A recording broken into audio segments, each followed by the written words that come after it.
Assalomu alaykum YouTube ishqibozlari, tarvuz jinnilari, tarvuz yaxshi ko'radigan. Yana Xudo xolasa sizlarga yana bir video. Bugun yana 2025-yil 17-iyuni. Xudo xolasa yana tarvuzlarimiz ham yetishib keldi.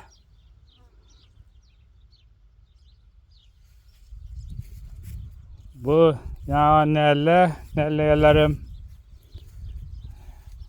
Bunda yine ekilgenler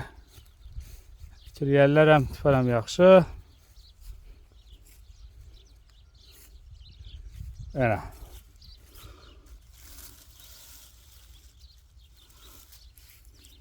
Yine Xudo xolasa 5-6 güne pişadi. Ya.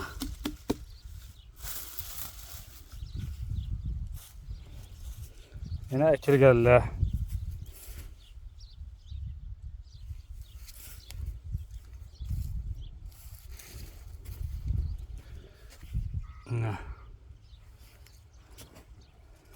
Komentariyada yazınlar.